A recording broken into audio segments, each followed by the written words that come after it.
In today's video, we're going to be learning how to cut and sew this stylish A-line dress that has a U-back bowl detail with gathers at the lower part and also a flower fabric design.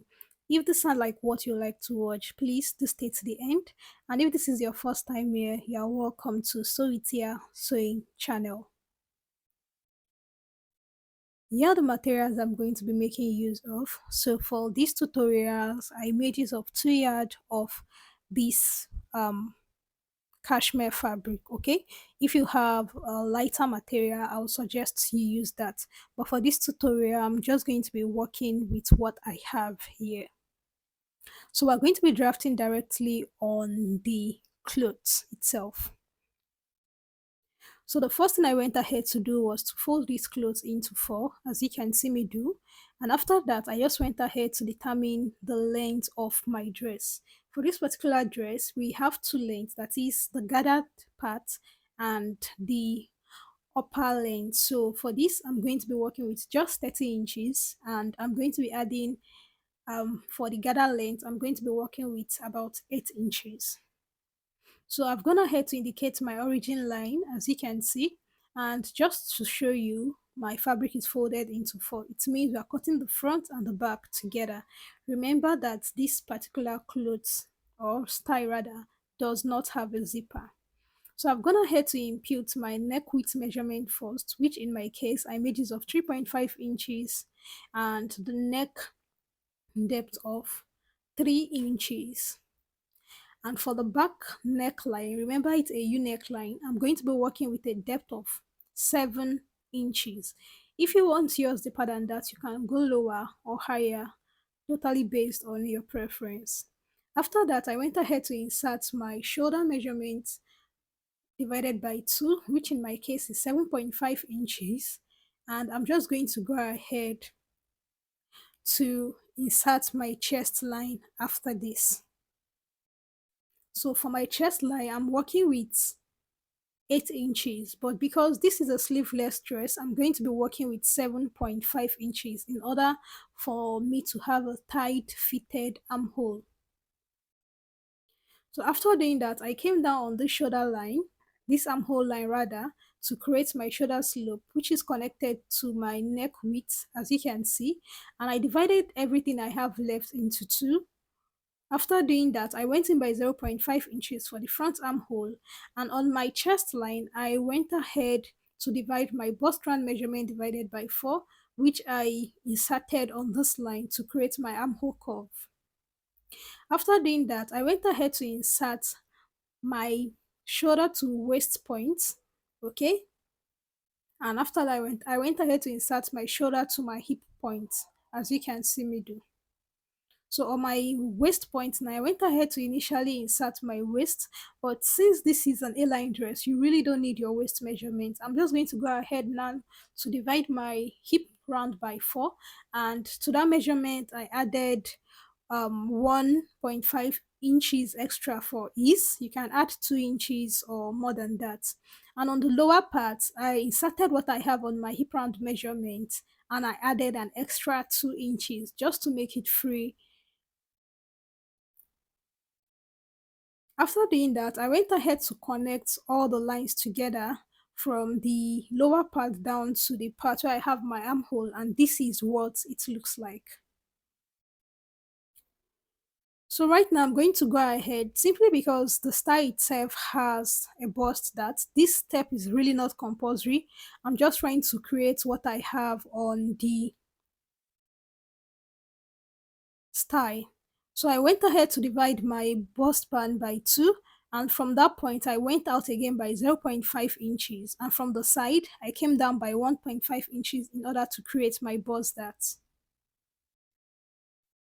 After doing that, I went ahead to add 0.5 inches on the shoulder slope, and on the armhole curve I'm going to be adding 0.5 inches, okay, which is going to be for my back measurements. Remember, I'm cutting the back and the front together.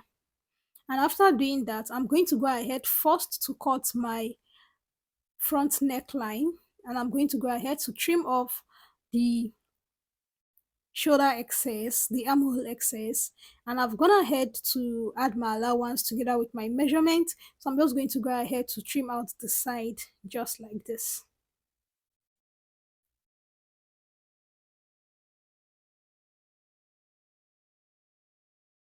So after doing this now, I'm going to go ahead to notch my center point for my mid, that's my mid neckline, in order to guide me. And I'm going to go ahead to separate my piece into two. So this is what I have for the back. So what I'm going to do right now is just to go ahead to impute my back neck depth.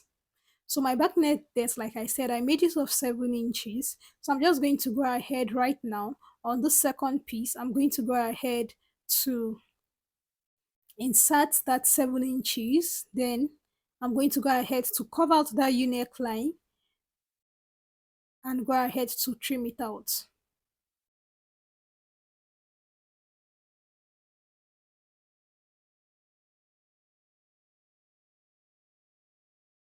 So I'm just going to go ahead to trim this out at this junction.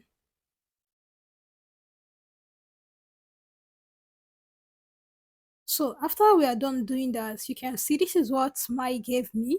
So depending on whatever depth you use, yours could be slightly different, but it should be similar to this. So now I'm going to come back to work on the front. So for the front now, I'm going to go ahead to turn my neckline with a bias strip, and I'm also going to go ahead to trim out the armhole excess I have. So that is 0.5 inches. All right, now this is going to be for my belt. So for my belt, which is going to help us form our bow detail, I made use of about 31 inches, I think 30 to 29 inches in length.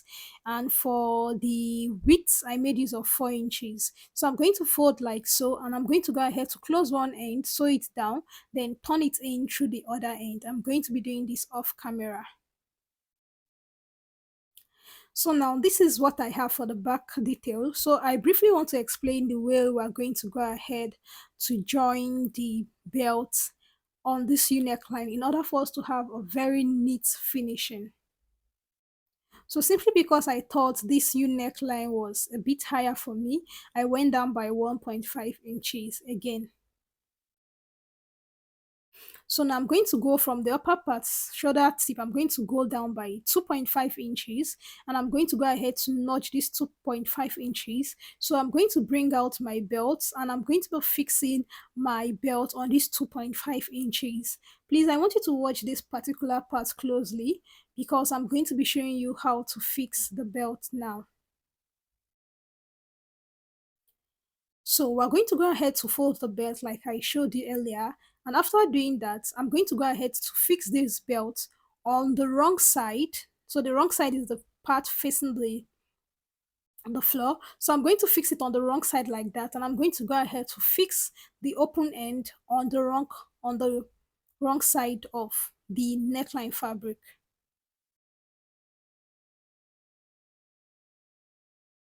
After doing that, I have my bias strip here.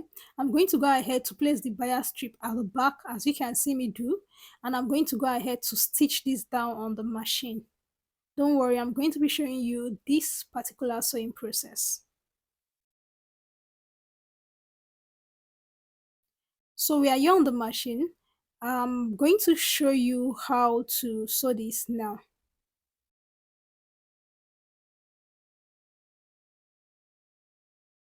So I've gone ahead to stitch down the open end. You can see I've gone ahead to turn out my belt. So I've gone ahead to stitch out the open end on the part I notched. And after doing that, here's my bias strip. I'm going to be putting this behind the belt. Then I'm just going to go ahead to stitch this down till I get to the end of the neckline. So if you're a total beginner, you can actually do this. The only thing I would advise you to do is to take it slowly. So after sewing it, I'm going to go ahead to clip rather. I'm going to clip this neckline so that I don't have any part bulging. So after doing that, I'm going to flip it like this. Then I'm going to go ahead to top stitch. Okay, I'm going to top stitch, and while top stitching, I'm making sure the excess I have is pushed towards the part I'm top stitching. So it means the excess is not on the neckline itself, rather it is on the bias. And I'm going to do this till I get to the end of the neckline. So I'm done doing that. You can see how neat this looks like, right? Now, to the last part of this neckline, you have to be very careful here. We're going to fold the bias once, then fold it again. Now, when you are sewing, please, you want to be very, very careful while sewing because you don't want to stitch on your belt in this place. If you're not careful, you might end up stitching on your belt here. So one of the things you can do is to move your belt away as you can as you sew, so that you have this clean finish when you're done. So this is what I have. You can see what I have, right? And the end is looking so clean and it is not stitched. You can see it. All right. So now you can see, because of the dart we sew earlier, we have 1 inch on the side of the back piece not aligning. So what I'm going to do now is just to go ahead with my scissors, as you can see me do, and to trim out the excess we don't need on the back pattern. So after doing that, now I'm going to go ahead with my tape measure, and I'm going to measure what I have on the circumference. So you can easily measure what you have from the right to the left and multiply it by 2, or take your time to go ahead to measure round. So after multiplying it by 2, whatever result you have, you are going to be multiplying it by 2 or by 3, depending on how full you want your gathers to be. So for me, the total, I have about 52 inches, okay, in circumference, and I am going to be using what I have on my fabric in form of a rectangle here is about 120 inches. So that's more like times 2 plus some extra inches. So I'm going to go ahead to gather it, then I'm going to go over to hem the lower part, as you can see. Now for the flower design, we're going to be cutting this in form of a bias. So I'm gonna head to cut mine, but let me show you what I did. So you want to fold your fabric in form of this bias, like angle 45-degree, as you can see. Then you go ahead to indicate your starting point. Then for the width, this is totally up to you. You can work with 2.5 inches, 3 inches, or 2 inches, as the case may be. For mine, I worked with 2.5 inches. Then you're going to go over to cut out your desired length. Note you are going to be having two different lengths. Okay, the part that is wider have more length, while the upper part has lower end length. So the upper part is the part you are going to be gathering, the one with the lower length, while the one that has the higher length, you are going to go ahead to create some scallop design, as you can see me do. So now this particular part is optional. It totally depends on what you do, what you want. You can choose to leave it like this. But if you want to have the exact details, as you can see, then just go ahead to create some scallop design with your scissors, or you can go ahead to mark this out. Another thing is you can decide to use your soldering iron to cut out this particular scallop design and the lower part for you to have a neat finish. But I'm not going to be doing that. I'm just going to go ahead to trim the end, okay, with just with light, with fire, to show you how it's going to look like. So you're going to be needing about 4 pieces, or the number of flower design you need. And after doing that, like I said, you are going to be gathering the lower part, which has the lower length. And after that, you are going to go ahead to just determine where you want to fix it on your gown, and to go ahead to fix it on the lower part. So I'm just going to be working with 4 fabric design for this tutorial. So this is it. You can see what we have here. So I'm going to go ahead now to fix this, and I'm going to show you the final look. So I've gone ahead to fix it, and this is what the final look gave me. Is this something you're going to be trying? This is really a beginner friendly tutorial. If you've watched up to this point, please do well to like this video so that others can get to see it. Don't forget to subscribe to this channel for more amazing tutorial like this, and make sure you turn on your notification bell so that when I post videos you get to see them. Do let me know what you really love about this particular gown. Is this something you're going to be trying soon? I'm going to see you in my next video. Bye.